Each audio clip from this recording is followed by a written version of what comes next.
शिवराज सिंह चौहान की फिर से वापसी हो रही है। एक बड़ा सवाल खड़ा हो रहा है।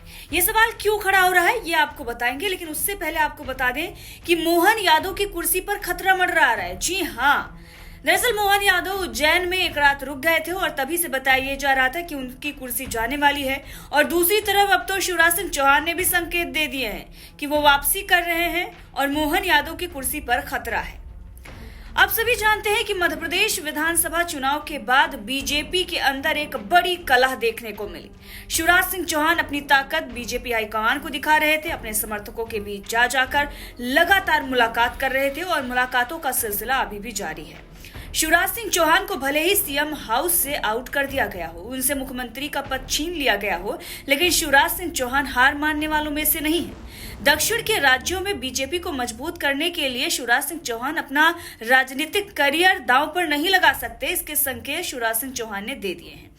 शिवराज सिंह चौहान का एक वीडियो सोशल मीडिया पर वायरल हो रहा है। ये वीडियो उनके विधानसभा क्षेत्र बुधनी का है, जहां पर उन्होंने वनवास और इसके साथ ही उन्होंने राजतिलक का जिक्र किया और जिक्र करते हुए अपने वापसी के संकेत दे दिए हैं। क्या कुछ उन्होंने कहा है, सबसे पहले वो बयान आपको सुनाएंगे और उसके बाद एक बड़ा बदलाव उन्होंने अपने घर में भी किया है, उसके बारे में भी आपको बताएंगे। सबसे पहले शिवराज सिंह चौहान का उनके विधानसभा क्षेत्र में दिया बयान सुनिए। और अपनी सरकार काम करेगी, किसानों के लिए जो वचन दिए वो भी पूरे होंगे। लाडली बहनों के साथ साथ लाडली बहना आवास जैसी योजनाएं, प्रत्येक परिवार एक रोजगार, इन सब काम को नई सरकार आगे बढ़ाएगी। और कहीं ना कहीं कोई बड़ा उद्देश्य होगा यार। कई बार राज तिलक होते होते वनवास भी हो जाता है, लेकिन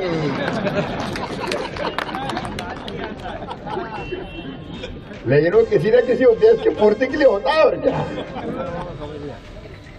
और ये चिंता मत करना, मेरी जिंदगी आपके लिए है, जनता जनार्दन के लिए है, बेटा बेटियों के लिए है, मेरी बहनों के लिए है। इस धरती पर इसलिए आया हूं मैं, तुम्हारी जिंदगी से दुख दर्द दूर करने। तो सुना आपने, मामा ये कह रहे हैं कि राज तिलक होते होते कभी कभी वनवास हो जाता है, लेकिन के बाद शिवराज सिंह चौहान रुक जाते हैं और अपने जो उनकी सधी जुबान है उसको एक बार दोहराते हुए बात को पलट देते हैं। लेकिन शिवराज सिंह चौहान यहाँ पर ये कहना चाह रहे थे कि कभी कभी राज तिलक होते होते वनवास तो हो जाता है, लेकिन फिर से राज तिलक होता है। अपने वापसी के संकेत शिवराज सिंह चौहान दे रहे हैं, क्योंकि शिवराज सिंह चौहान अपनी पकड़ और भी मजबूत कर रहे हैं, समर्थकों के बीच जा रहे हैं। जहां पर मोदी के खिलाफ गुस्सा है, बीजेपी हाईकमान के खिलाफ गुस्सा है, लेकिन शिवराज सिंह चौहान के लिए सिंपैथी है। विधानसभा चुनाव में भी उनकी भावुक अपील और तमाम उनके द्वारा जो वादे किए गए थे उसको देखते हुए बताया जा रहा है कि जीत मिली है। लेकिन जब उन्हें मुख्यमंत्री नहीं बनाया गया तो जनता भी इस बात से आक्रोशित है। बीजेपी हाईकमान के लिए गुस्सा है, तो वहीं दूसरी तरफ लगातार जनता के काम करने के लिए शिवराज सिंह चौहान आगे आ रहे हैं। चाहे रोड पर रुककर जनता की मदद करने की बात हो या फिर घर पर बुलाकर उनके दुख सुख को बांटने की बात हो। अब इसी कड़ी में शिवराज सिंह चौहान ने सीएम हाउस से निकलते ही जो उनको बंगला मिला, जहां पर वो रह रहे हैं, उस घर के सामने उन्होंने एक बोर्ड लगा दिया है। बगल में आप तस्वीरें देख रहे हैं, मामा का घर। अब ये घर शिवराज सिंह चौहान ने जनता के लिए उसके दरवाजे खोल दिए हैं। आज जनता आए और उनसे वो बातचीत करेंगे।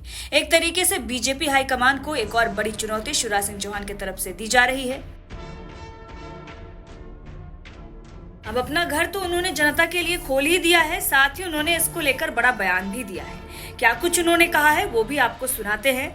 और इसके साथ ही उनके वापसी के और मोहन यादव के कुर्सी पर खतरा मंडराने की खबर जो है वो सोशल मीडिया पर और मीडिया में चलने लगी है। तो चलिए शिवराज सिंह चौहान का वो भी बयान आपको सुनाते हैं जो उन्होंने अपने घर को जनता के लिए, जो दरवाजे अपने घर के हैं जनता के लिए खोलने पर उन्होंने दिए हैं। क्या कुछ उन्होंने कहा है, सुनिए। पूरा प्रदेश मेरा परिवार है और परिवार के रिश्ते पदों से नहीं होते, वो दिल के रिश्ते होते हैं, आत्मा के रिश्ते होते हैं। और दिल और आत्मा के रिश्ते पदों के साथ बदलते नहीं हैं। और इसलिए भाई और बहन, भांजे भांजियों से मेरा प्यार का और विश्वास का रिश्ता है। इस रिश्ते की डोर कभी टूटेगी नहीं और अपने भाई बहन और भांजे भांजियों की यथाशक्ति सेवा मैं लगातार करता रहूंगा। तो मैं जहां रहूंगा वो प्यार का घर होगा, मामा का घर, इसलिए मामा का घर है और यहां से जन सेवा का यज्ञ लगातार चलता रहेगा। भारतीय जनता पार्टी के कार्यकर्ता के नाते पार्टी द्वारा दिए गए कार्य को पूरे समर्पण और निष्ठा के साथ करूंगा और जनता की सेवा निरंतर चलती रहेगी।